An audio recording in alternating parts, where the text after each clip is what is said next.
స్వామి తాలూకా message. స్వార్థం వీడండి. ప్రతి మనిషికి ఇప్పుడు ఉండేటువంటి ప్రధానమైనటువంటి లోపం స్వామి చెప్తున్నటువంటిది స్వార్థం. ప్రతి ఒక్కరూ, ఎందుకంటే మనకు ఒక సామెత ఉంది, వడ్డించేవాడు మనవాడైతే గడపంతిని కూర్చున్నా పర్వాలేదు, ఎందుకంటే వాడి దృష్టి అక్కడ పడుతుంది.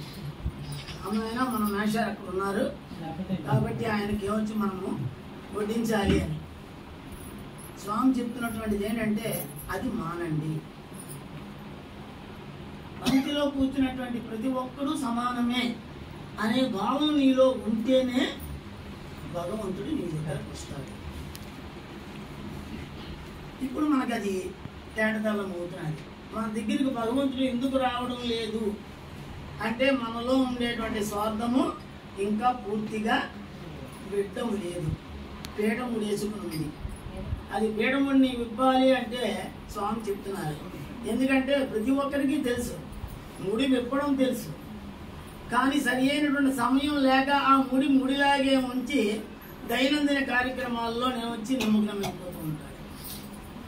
ఆ ముడి ఉందనే విషయం తెలుసు, ఆ ముడి విప్పడమో తెలుసు. ఎందుకంటే మనకు తెలియదంటే ఖచ్చితంగా స్వార్థం ఉందా వీడాలి అని. ఎందుకంటే స్వామి ఏమిటి చెప్తున్నారు, స్వార్థం ఎలా వీడాలి అంటే నీవు పరులకి ఏమొచ్చి నువ్వు ఉపకారిగా ఉండాలి. పరోపకారాయ ఇదం శరీరం, అది మర్చిపోయింది. మనం ఏంటంటే అసలు పరులకు ఉపకారం అనేటువంటిదే మర్చిపోతున్నాం. పరులకి ఎందుకు ఉపకారం చేయాలి? మనకంటే కాస్త స్థాయి తక్కువలో ఉండేటువంటిది సమాజంలోనే వచ్చి హీనంగా ట్రీట్ చేయబడుతున్నటువంటి మనుషుల్ని గుర్తు పెట్టుకోమన్నారు స్వామి. నీ తాలూకా పరిశీలన ఎక్కడ ఉండాలి అంటే అక్కడ ఉండాలి. అంటే నువ్వు ఒక అడుగు ఒక మెట్టు దిగాలి. కానీ మనం ఏం చేస్తున్నాం, ఇప్పుడు రోజు రోజుకి ఒక్కొక్క మెట్టు పైకి ఎక్కిపోతున్నాం. కాబట్టి అట్టడుగు ఉండేటువంటి వాడికి మన కంటికి కనిపించట్లేదు, భగవంతుడిని చేరుకోలేకపోతున్నాం. ఈ అట్టడుగు ఉండిపోయినటువంటి వ్యవస్థ ఇవాళ మన కలియుగంలోనే కాదు, ద్వాపర యుగంలోనే ఉంది, త్రేతాయుగంలోనే ఉంది. పేద గొప్ప అనేటువంటి అంతరము నాటికి పెరుగుతూ వచ్చింది. ఇప్పుడు ఏంటంటే క్లాసిఫికేషన్ జరిగింది. ఈ వీడు పేదవాడు, వీడు గొప్పవాడు. ఆ పేదవాడిని చూసేటువంటి నాదుడు లేక కొట్టుమిట్టాడుతున్నటువంటి సమాజంలో మనం బతుకుతున్నాం. అందుకోసమే స్వామి ఏంటంటే అనేకమైనటువంటి కార్యక్రమాలు మన చేత చేయిస్తున్నారు. అప్పుడే పుట్టినటువంటి బిడ్డకి వచ్చి మనకి నామకరణం చేసి అడుగులు వేయించినట్టుగా స్వామి మన చేత ప్రతిదీ కూడా నేర్పిస్తున్నారు. ఒక నారాయణ సేవ, అన్నదానం అనలేదు, పేదలకు సాయం అని అనలేదు, నారాయణుడి సేవ అన్నారు.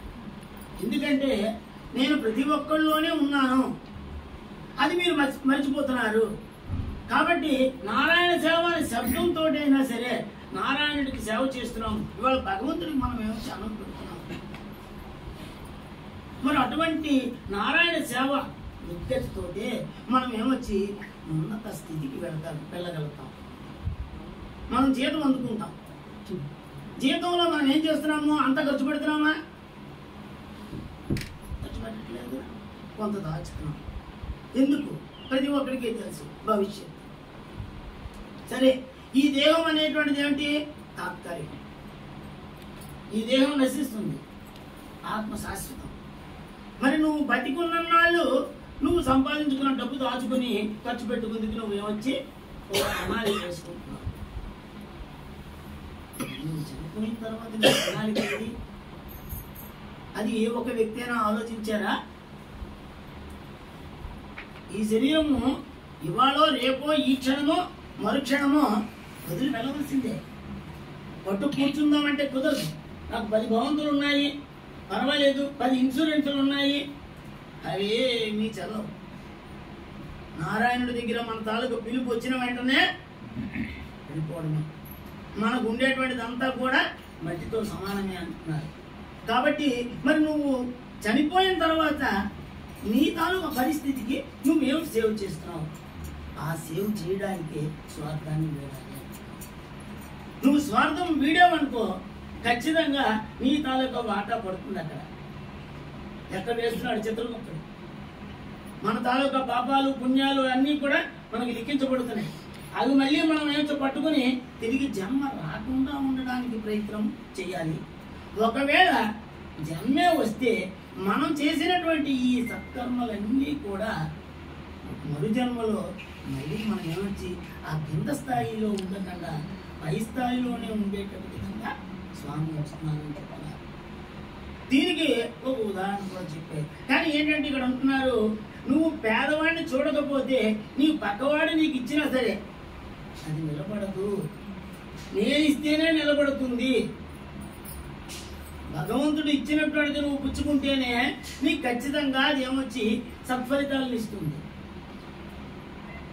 పక్కవాడు ఇచ్చాడు కదా అని 100 రూపాయలు వేరే రకంగా అది నీ తాలూకా అవసరానికి తీరకుండా మరో రకంగా అవ్వచ్చు.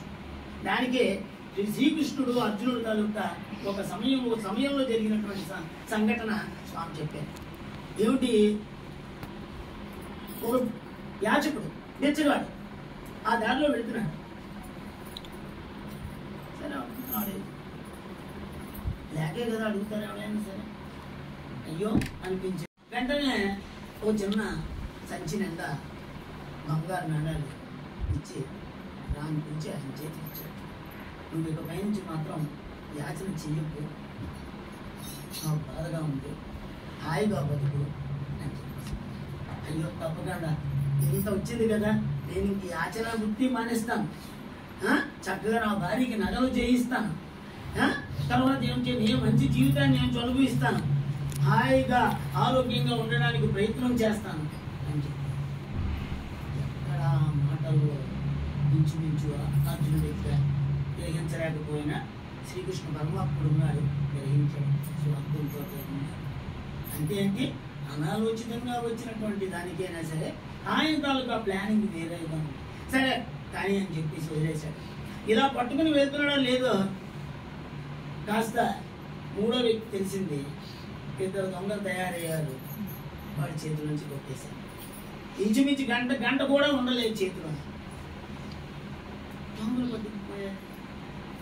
దారి కాసేపు ఉండేవారు డెకాయిట్స్. ఏం చేయడం రా బాబు అని చెప్పి ఇంకా తన ఏమొచ్చి పరిస్థితి ఇంకా అవలేదు. ఆ మలుపు తిరిగాడు. కృష్ణ పరమాత్ముడు ఎక్కడ పడితే అక్కడే ఉంటాడు కదా, ఎందుకు వెళ్ళడంతో లేడని. మరి ఆయనతో పాటుగా ఉండేటువంటి అర్జునుడు కూడా అక్కడే ఉన్నారు.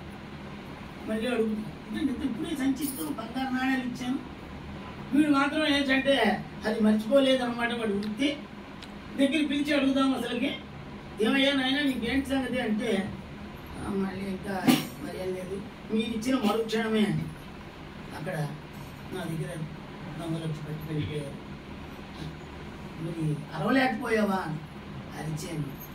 ఏమని అరిచావు అని, డబ్బులు అని అరిచాను.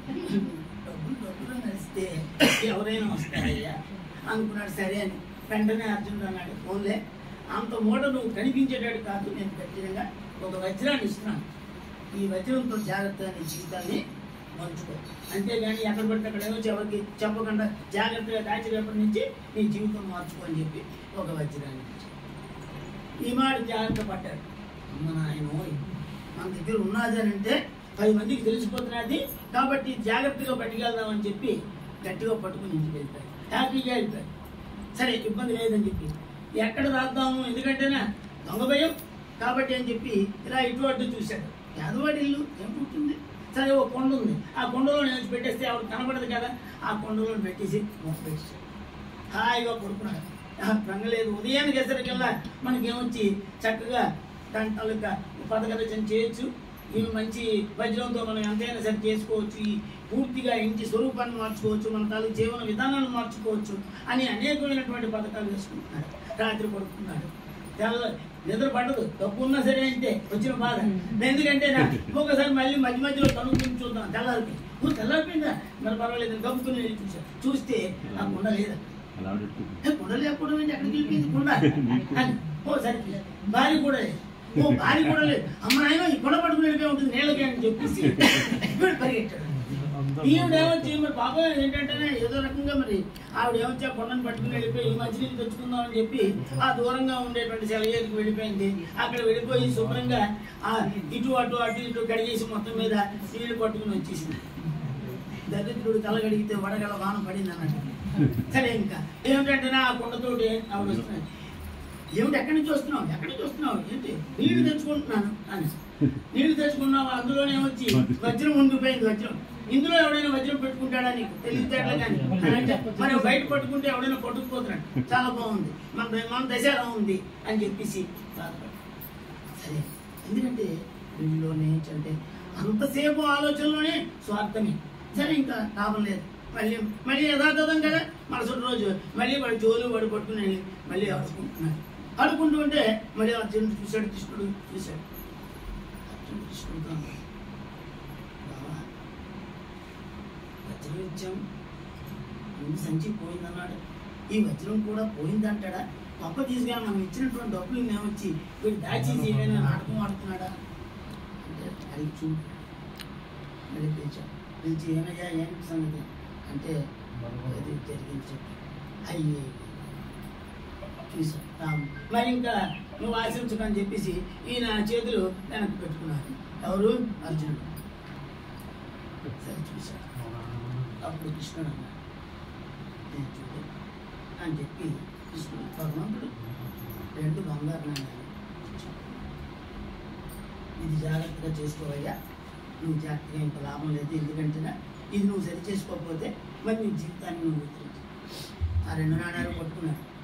పట్టుకుని స్వాగతం, సంచి నాణ్యాలు నన్ను నా గతిని మార్చలేదు, వజ్రం తిరుగులేనటువంటిది అది నా తల గతిని మార్చలేదు, ఈ 2 నాణ్యాలు నన్ను గతిని మారుస్తాయా? ఎవరికో వాళ్ళకి ఇచ్చేసుకుంటే ఎవరైనా సరే కష్టాల్లో ఉన్నవాడికి ఏమొచ్చి ఇస్తే మంచిది. మన బతుకు ఇప్పుడు ఇలాగే ఉంటుంది, భగవంతుడికి కూడా మన మీద సరైనటువంటి పరిస్థితులు ఎదుర్కోవాల్సి అని చెప్పేసి ఆ 2 నాణ్యాలు పట్టుకుని వెళ్తున్నాడు. కాస్త ముందుకు వెళ్తూ ఉంటే ఓ జాలరు వాడు ఈ వల వేసి చేపలు పడుతూ ఉంటే ఒక చేప దాన్ని పుట్టినందుకు పిల్లపిల్ల ఆడుతున్నట్టు చూశాడు, బాధపడ్డాడు. అయ్యయ్యో ఆ చేప ఎంత బాధపడుతున్నది, ఈ వీడి వలలో చిక్కుపోయి పాపం అది ఎంతగా హాయిగా ఆనందంగా బతకవలసినటువంటి జీవితాన్ని ఏమొచ్చి వీడు ఏమొచ్చి పణంగా పెట్టి ఇచ్చేస్తున్నాడు, కాబట్టి లాభం లేదని చెప్పి ఈ నాణ్యాలు వాడికి ఇచ్చేస్తాను, నేను ఇచ్చి ఆ చేపను తెచ్చుకుంటాను అంటే వెళ్ళాడు. అడిగి ఇవేవి నాకేమి ఇచ్చేసినట్లేదు, వజ్రమే పోయింది, సంచితో బంగారు నాణ్యాలే పోయి ఈ 2 నాణ్యాలు నన్ను నిలబడతాయా అని చెప్పి ఆ జాలరు వాడి దగ్గరికి వెళ్ళి బాబు ఆ చేపను నాకు ఇస్తాను, నీకు 2 నాణ్యాలు ఇస్తాను, బిర్రోళ్ళ ఉన్నాడు అని చెప్పేసి ఇచ్చి అన్నాడు. ఆ 2 నాణ్యాలు తీసుకున్నాడు, ఆ చేపను ఇచ్చేసాడు. ఆ చేపను తీసుకొచ్చి జాగ్రత్తగా తీసుకొచ్చి నీళ్ళలోనే వచ్చి పెట్టి వాళ్ళ ఆవిడకి చెప్పాడు, ఇదిగో పాపం ఇది చాలా ఇదిగో బాధపడుతున్నది అందుకోసం తీసుకొచ్చాను అని చెప్పి. సరే మరి కానీ తీసుకొచ్చిన దగ్గర నుంచి చేప కొంచెం నోరు ఇలా తెచ్చి కొంచెం ఇబ్బంది పడుతూ ఉంటే